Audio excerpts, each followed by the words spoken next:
Welcome back to Starting to Trade. Today, we're going to be taking a look at something known as the Kelly criterion and how we can potentially use it to help us create a trading system. Let's dive right in. The Kelly criterion is a scientific approach to betting, one that aims to tell us exactly how much of our bankroll or portfolio we should risk in order to maximize our returns over the long run. Now, there are a handful of interpretations for implementing the Kelly criterion in trading, sports betting, and other forms of gambling. However, for the purpose of this lesson, I am going to run us through a few examples and the way I utilized it to create my own profitable trading system. The formula is as follows.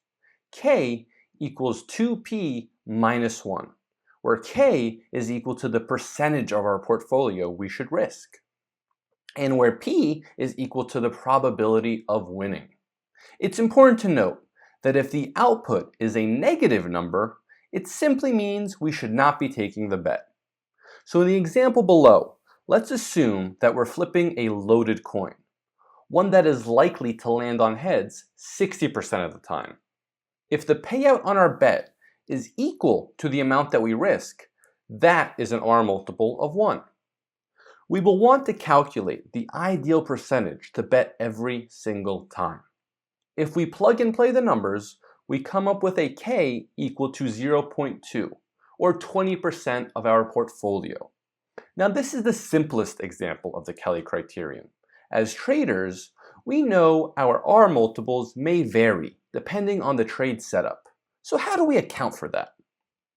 Well, here is a modified version of the Kelly criterion that allows us to input dynamic odds.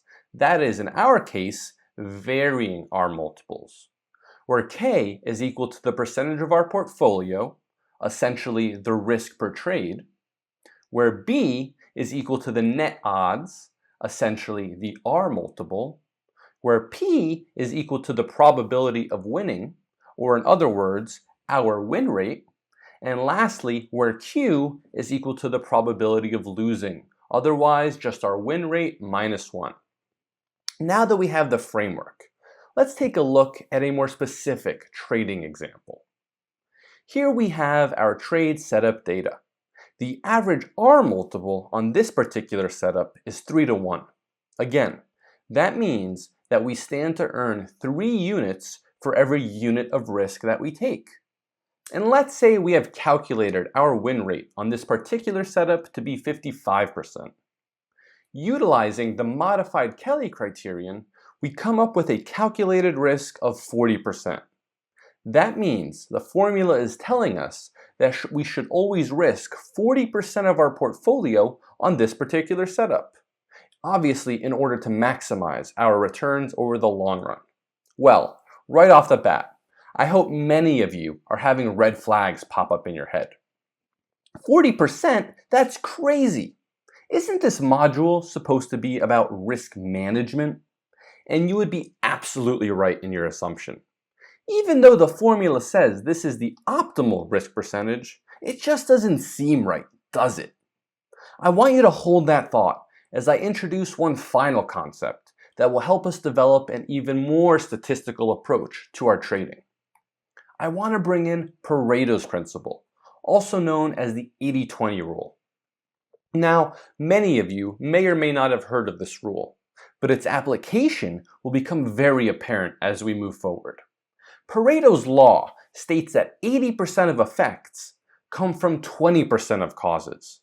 This stems back to Pareto's understanding that 80% of the land in Italy was owned by 20% of the rich at the time.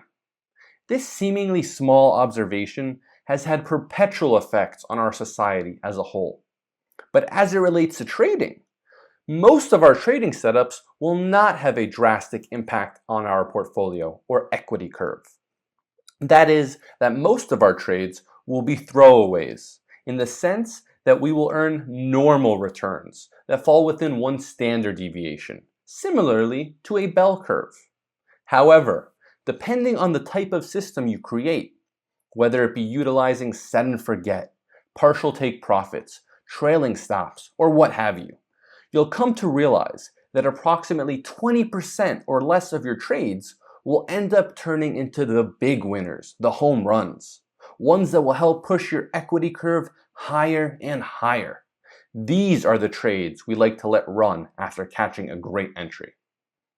You'll note that I added big losers as well, as newer traders have a strong tendency to get emotionally attached to their positions, and unfortunately sometimes they let them run far longer than they should have. This creates a very noticeably negative impact on their portfolios. That's why we strive to implement risk management from the get-go, to avoid the common but deadly mistakes most new traders make that lead to the 90% of traders who quit. Now let's see if we can implement Pareto's principle into our modified Kelly criterion. You'll remember that our previous example gave us a calculated risk of 40%. Now, knowing that 80% of our trades will be throwaways, what happens when we multiply this answer by the remaining 20%? We get an optimal risk of 8% as opposed to the original 40%. Well now, this seems way more manageable, right? By multiplying our modified Kelly output by 20%, we are accounting for the 80% of trades that will likely be throwaways. In essence, we're limiting our risk to 1/5 the original output. By doing so, we give our system more time to create profitable results. Lest we not forget that scary statistic that says losing streaks are inevitable. By implementing Pareto's principle into the modified Kelly criterion, I have found this formula to be the sweet spot as it relates to position sizing within my trading system. You, of course, are free to tweak this however you'd like. Implementing this does not guarantee returns, nor does it guarantee the holy grail of position sizing. However, by taking this statistics-based approach, we are one step closer to achieving profitability over the long run. Now, with all that said, I want to direct your attention to the topic of journaling.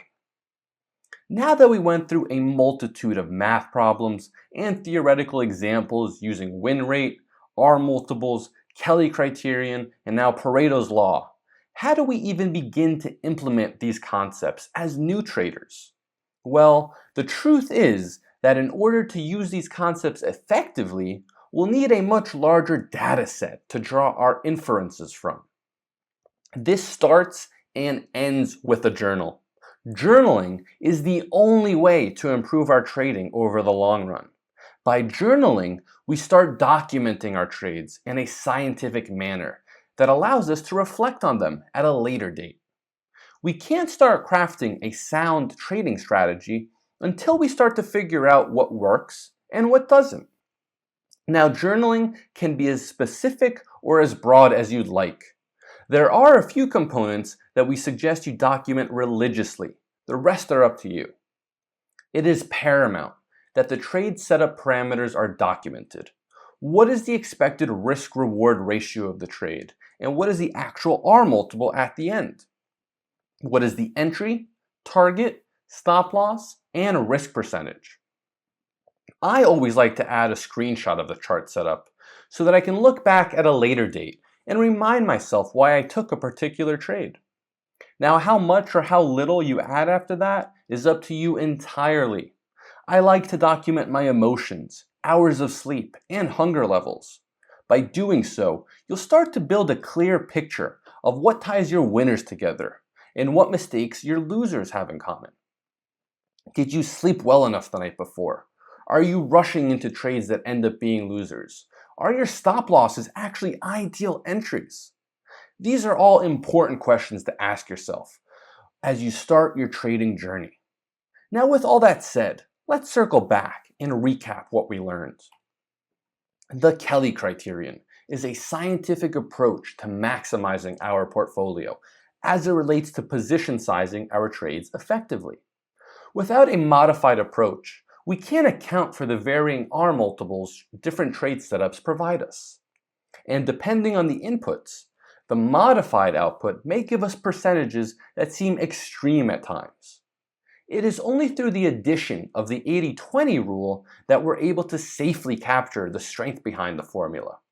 And lastly, journaling is an activity that can only help improve your trading. In fact, without it, we stand to lose much more than we could ever gain by ignoring it.